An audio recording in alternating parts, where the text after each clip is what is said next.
نماز کی 6 شرطیں ہیں۔ اول طہارت ہے، یعنی نماز پڑھنے والے کے کپڑے اور بدن پاک اور صاف ہو۔ دوسرے نمبر پر جگہ ہے، نماز کی جگہ پاک ہو۔ اور تیسرے نمبر پر ستر عورت ہے، یعنی بدن کا وہ حصہ جس کا چھپانا فرض ہوا وہ چھپا ہوا ہو۔ مرد کے لیے ناف سے لے کر گھٹنے تک، عورت کے لیے ہاتھ پاؤں اور چہرے کے علاوہ سارا بدن۔ اور چوتھے نمبر پر استقبال قبلہ، یعنی منہ اور سینہ قبلہ کی طرف ہو۔ اور پانچویں نمبر پر وقت، یعنی نماز کا وقت ہو۔ چھٹے نمبر پر نیت، دل کے پکے ارادے کا نام نیت ہے۔ اور نماز شروع کرنے سے پہلے ان شرطوں کا ہونا ضروری ہے، ورنہ نماز نہیں ہوگی۔ نماز کے 7 فرض ہیں۔ تکبیر تحریمہ یعنی اللہ اکبر کہنا۔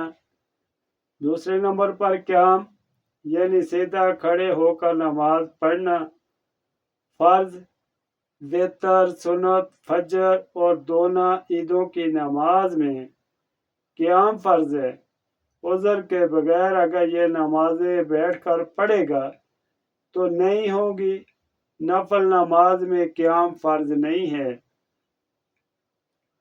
تیسرے نمبر پر قرات ہے، فرضوں کی پہلی 2 رکعتوں میں اور دیگر سنت، نفل اور وتر کی ہر رکعت میں بڑی 1 آیت یا چھوٹی 3 آیتوں کے برابر قرات فرض ہے۔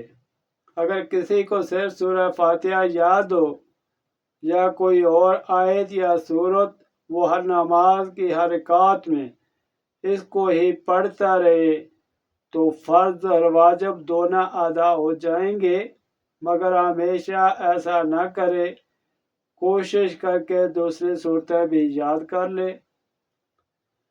اور چوتھے نمبر پر رکوع ہے۔ رکوع کے معنی جھکنے کے ہیں۔ یہ جھکاؤ 1 مرتبہ اطمینان کے ساتھ سبحان اللہ پڑھنے کی مدت تک فرض ہے۔ رکوع کی اصل صورت یہ ہے کہ دونوں ہاتھوں کو پھیلا کر ہتھیلیوں سے دونوں گھٹنوں کو پکڑے، کمر سیدھی تختے کی طرح ہو اور اس کے سر کا جھکاؤ بھی کمر کی سدھ میں ہو۔ اور 5ویں نمبر پر سجدہ ہے۔ دونوں ہتھیلیوں اور گھٹنوں کو زمین پر ٹکا کر پیشانی اور ناک زمین سے لگانے کا نام سجدہ ہے۔ صرف پیشانی اگر زمین پر لگے تو بھی سجدہ ادا ہو جاتا ہے، لیکن صرف ناک زمین پر لگانے سے سجدہ نہیں ہوتا۔ اگر پیشانی پر کوئی زخم یا کسی تکلیف سے نہ رکھ سکے تو کوئی حرج نہیں، صرف ناک ٹکانے سے ہی سجدہ ہو جائے گا۔ چھٹے نمبر پر قاعدہ آخر ہے۔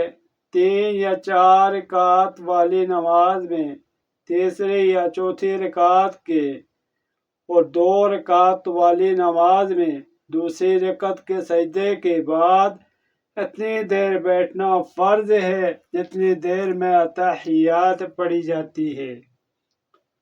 7ویں نمبر پر سلام پھیرنا ہے۔ اس فرض کا مطلب ہے کہ کوئی ایسا فعل یا عمل نماز ختم کرنے کے ارادے کے ساتھ کرنا جس کا نماز کی حالت میں کرنا ممنوع ہو، اس فعل سے نماز ٹوٹ جاتی ہو، جیسے کسی سے گفتگو کرنا۔